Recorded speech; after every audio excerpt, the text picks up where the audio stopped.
Hello. Welcome to Reddit Readings.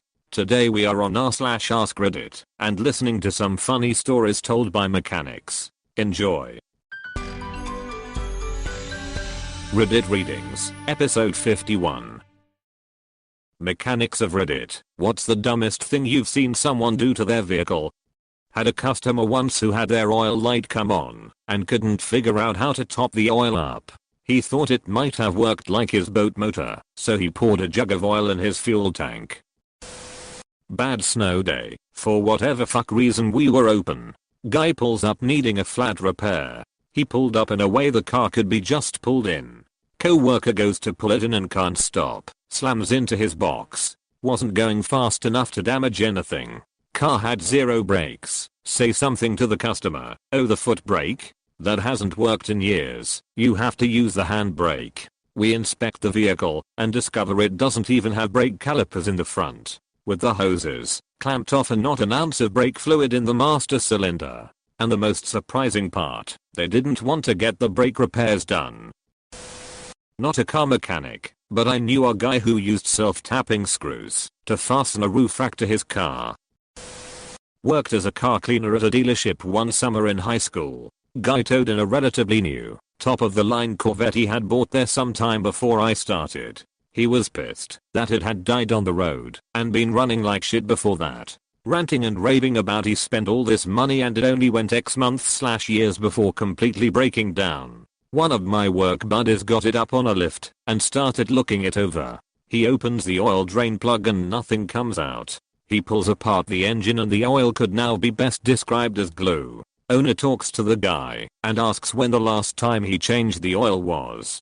Guy had zero idea what he was talking about. He had no idea that you had to do that. He assumed you just added gas and that's the only thing you needed to do. The engine was a complete loss, which meant the car was a complete loss to him. New 5-speed Civic came back in with shifting problems. Car only had around 500 miles.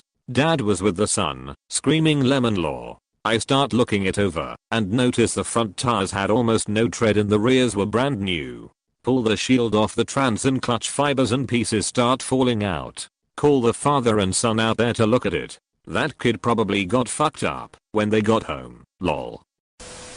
The list is long. Removing PCV hose, assorted vacuum lines, O2 sensor, etc. Thinking they are going to get better performance.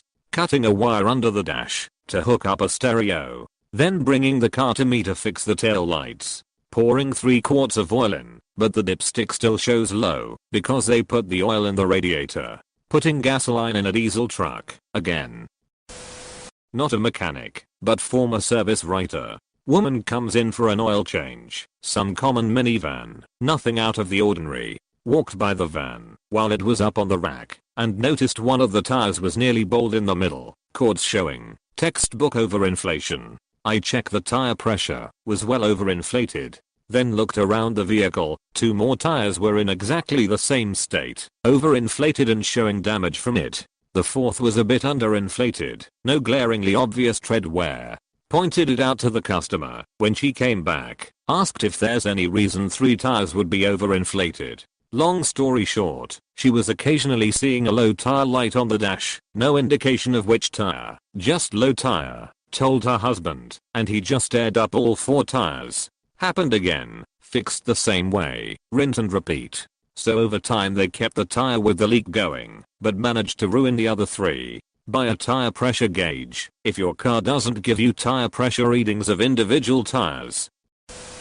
Dudes spending thousands of dollars modifying their pickups for off-roading, even though they spend 99.99% of the time on highways and the furthest off of a road they ever get is a logging road that a stock Forester could tackle with no problems. And then complain about extra shitty fuel mileage and having to pay for new 35-inch knobby tires that only last 10k miles because they wear out super quickly if you drive mostly on pavement, and having to replace their front wheel bearings every other year because those larger wheels and tires are a lot heavier than the stock ones, and being super surprised to learn that parts for a 3/4-ton pickup can cost multiple times more than the comparable ones for the small sedan they sold to afford their bro truck. Did a co-op at a shop back in high school. Guy complains about how his car doesn't sit straight. We pull it in and don't even need to put it on the lift to realize that he has 17-inch rims on one side and 15s on the other. Took me about 45 minutes of explaining to him why cars aren't made like that before he told us that he'd be taking his business elsewhere. On a side note, the side with the 15s were 100% bald, like racing slick bald, and everything in that car was falling to pieces. I have too many stories of shit I found in people's cars there, but this one has to be my favorite. Let me tell you about Diamond Plate Guy and Focus Bro. Diamond Plate Guy had two things he used to modify his truck: a drill and a ton of diamond plate. It was an absolute base model V6 Ram 1500 with the exhaust chopped off, which I thought was bad enough until I opened the hood. He had drilled or glued diamond plate to every flat surface: air filter box, intake manifold, fan shroud, etc. This was 18 months ago. My eyes still haven't recovered, but this isn't the end. He had some crappy wheels that he had painted white himself. I know this because he painted the inside of the wheel where it seats to the hub, which caused them to seize to said hubs. I literally had to buy a bigger hammer to smack them off. Focus Bro Guy had a custom straight pipe, full Sparco race seats, 5-point racing harnesses, lowering springs, and a base model automatic Ford Focus SE. This probably won't be the worst one in this thread. I used to know a 30-year-old who would put the car air freshener duct taped outside the exhaust, kind of just dangling in front of the opening. His logic was it makes the exhaust smell better for pedestrians. I bought my car off a guy for $785. For all intents and purposes it worked fine, but the guy said that it overheated almost daily. 1999 Nissan Sentra, manual, 135k miles. If it didn't overheat it would have been closer to 3 or 4k, maybe even more. I bought it anyways, cause I could try fixing it, and cause I was desperate for a car. My old one died, and I live 10 miles from work. So I brought the car home. The guy filled the radiator per an agreement we made, and the overflow tank was already empty. I started feeling along the coolant piping, and when I came to the thermostat sensor housing I could stick my fingernail inside the gap. My fingers came out soaking wet with coolant. Went to a parts store, spent $10 on a housing gasket, $3 on some liquid gasket, and $50 on new oil, a new oil filter, a new air filter, radiator cleaner, and coolant. Spent an entire day putting that gasket in. The reason it took so long is a freaking story and a half that was all about Murphy's Law. Changed the oil, cleaned out the radiator, and I haven't had any trouble since. All in all, a perfectly working car for about $850. I kinda feel bad for the dude who sold it to me. Not a mechanic, but we do almost all of our farm equipment maintenance. Brother called during a hellacious snowstorm telling me, hurry, get over here and bring beer. I arrive with Bud Light in hand. He's got 2 lawn chairs under his carport. We get a beer and settled in our chairs out of the snow. We commenced to watching his methed out neighbors that are higher than kites push this Mustang. They're trying to push start it. After about 10 minutes we are hysterical. They had been trying for almost 2 hours. It was an automatic transmission. The previous mechanic didn't know how to patch an exhaust leak and had tried to weld a Rockstar can around the leak. The leak caused the second oxygen bank to fail, which is why they tried to patch it with the can. Not a week later the bank read a failure again. Completely fill their engine with oil and wonder why it's smoking and then locked up. Not a mechanic, but a car enthusiast. Saw a couple of cars where owners didn't know what basic maintenance was. Like no oil change, no brake pad change. The oil turned into jelly and you had to scrape it out. The most ridiculous thing were the brakes. My mechanic friend showed me the brakes of an elderly lady's car. The brake discs were gone, like almost completely wiped down to like 5 to 6 millimeters. She said to him, the car feels weird while I brake. She didn't actually do anything, but a girl at my school noticed her check engine light came on and she wasn't sure what to do, so she started asking around.